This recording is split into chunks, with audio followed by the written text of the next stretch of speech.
अपना तारुफ देता हूँ। मेरा नाम जिलानी नायक है। मैं Jammu Kashmir all department clerk staff ministerial federation का प्रेसिडेंट हूँ। मेरे बाएं तरफ बैठे हैं गुरमीत सिंह साहब, जो हमारे प्रोविंशियल प्रेसिडेंट हैं जम्मू के, और मेरे दाएं तरफ बैठे हैं मेरे उमरजान साहब, ये जो है वाइस प्रेसिडेंट है।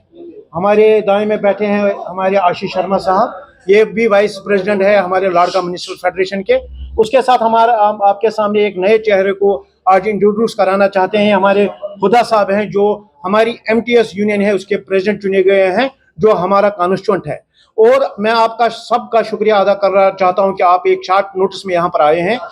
जो आज प्रेस कॉन्फ्रेंस का जो मुद्दा है, जो हमारा आज एजेंडा है, हम आपकी वसादत से सरकार तक कुछ इश्यूज पर बात करना चाहते हैं। ये जो आवाज़ है उन तक पहुँचाने चाहते हैं। सबसे पहले हम बात करेंगे जो हमारे प्रमोशन एवेन्यूज है, जो हमारा कॉन्स्टिट्यूशनल राइट है, जो हमारे अजीम मुल्क के अजीम आईन ने जो हक हमें दिया है प्रमोशन एवेन्यूज को, जो हमारे लिए रखे गए हैं, लेकिन उनको वैकेंट रखा जाता है, हमें प्रमोशन से वंचित रखा जाता है। मैं आपके वसादत से ये कहना चाहता हूं, जो SATC जो जूनियर असिस्टेंट ने एग्जाम पास किया है, 1 साल 6 महीने गुजरने के बाद भी उनके प्रमोशन ऑर्डर्स इजरा नहीं किए जा रहे हैं। और जिन डिपार्टमेंट में ये डिले हो रहा है, उनमें सबसे पहले हमारा एजुकेशन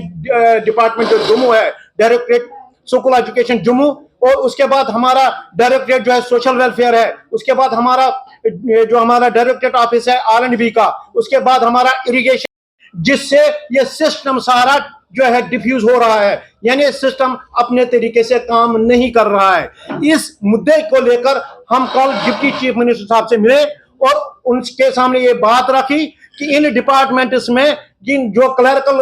जो है कैडर की जो वैकेंसी है, इनको फिल नहीं किया जा रहा है। अगर जो रूल में ये लिखा है कि साल में 2 बार DPC होनी चाहिए, लेकिन सालों साल वो DPC नहीं हो रही है। वो इसलिए हो रही है क्योंकि इन डिपार्टमेंट्स में एक माफिया बैठा हुआ है। वो माफिया ये काम करता है कि अगर क्लर्क को प्रमोशन होगी, वो पोस्ट फिल होगा, लेकिन फिर जो फील्ड स्टाफ है या हमारे टीचर साहिबान है, वो किस तरह उन पोस्टों को ऑक्यूपाई करेंगे। वो अपने जो हकीकी मनसब है, जो उनको काम करना होता है, यानी उनको पढ़ाना होता है, या इनमें फील्ड में कोई काम करना होता है जिसके लिए वो भर्ती हुए होते हैं, या जिसके लिए वो उनको तनख्वाह दी जाती है, तो फिर वो क्या करेंगे, उसको उस चीज उन मामलों से भागने के लिए वो ऐसा कर रहे हैं। तो इस मसले को हमने सरकार के सामने रखा है और डिप्टी चीफ मिनिस्टर साहब से मिले और उन्होंने आश्वासन दे दिया कि ये DPCs बिल्कुल वक्त के जो है मुताबिक होंगे, टाइम बाउंड मैनर में होंगी, और उन्होंने रिटन ऑर्डर्स में इसके बारे में जो है इजरा किए। उसके बाद हम जो प्रिंसिपल हमारे सेक्रेटरी साहब स्कूल एजुकेशन है, उनसे मिले।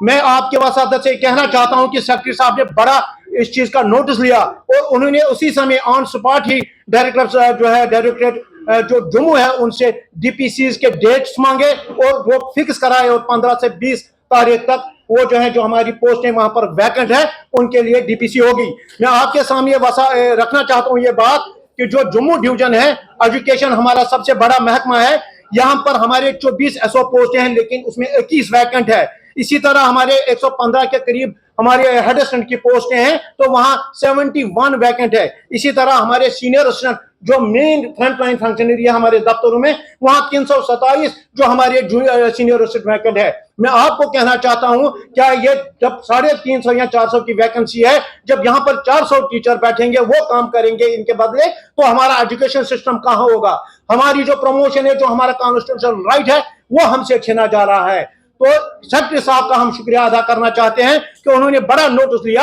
और उन्होंने डायरेक्टर जम्मू से जो है उसी समय शेड्यूल इशू करने का फिक्स करने के लिए कहा, और वो शेड्यूल इशू हो चुका है। और हम आपके माध्यम से आपकी वसादत डायरेक्टर साहब से ये कहना चाहेंगे कि जिस तरह कश्मीर डायरेक्टर साहब ने जो है DPC की है और हमारे कैडर नॉन टीचिंग कैडर की जो है प्रमोशन जो है उन्होंने इजरा की है, इसी तरह जम्मू में भी सेम पैटर्न पे होना चाहिए। उसके साथ साथ जो बाकी डिपार्टमेंट्स हैं, उनके HOD से भी हम गुजारिश करना चाहते हैं, जैसे हमारे सोशल वेलफेयर डायरेक्टर साहब हैं, जैसे हमारे चीफ इंजीनियर जो R&B है, चीफ इंजीनियर हमारे INDFC है, इरिगेशन है, PHE है, और तमाम डायरेक्टर जो है डायरेक्टर्स हैं, HODs हैं, उन तक मैसेज पहुंचाना चाहते हैं कि हम जो हक हमने हमारे मुल्क के, हमारे अजीम मुल्क के अजीम आईन ने दिया है, उससे हमें वंचित ना रखा जाए। उसके बाद हम आपके वसादत से ये आवाज पहुंचाना चाहते हैं कि जो क्लास 4th कैडर है, जिनको हम MTS कहते हैं, उन की बात या उनके मामलात को जो है टेबल पे लाने के लिए, सरकार तक लाने के लिए हमने विद इन द जो हमारी फेडरेशन है, हमने जो है कमेटी कॉन्स्टिट्यूट की है, एक बॉडी बनाई है और उसके हमने प्रेसिडेंट जो है मिस्टर हुदा साहब को मुंतखब किया है। और हम उम्मीद करते हैं कि जो ये टीम हमने बनाई है, ये जो एमटीएस लोग हैं उनकी एस्पिरेशन को आगे लेके चलेंगे। और उसके साथ साथ जो इनके इश्यूज है उसमें सबसे मैं आपसे बात करना चाहता हूं, जो एमटीएस सेंटर में है वो 18,000 का ग्रेड पे जो है 18,000 के ग्रेड में काम कर रहा है, लेकिन हमारे जो यूटी में टोटल 14,000 के ग्रेड में ये काम कर रहे हैं, जो कि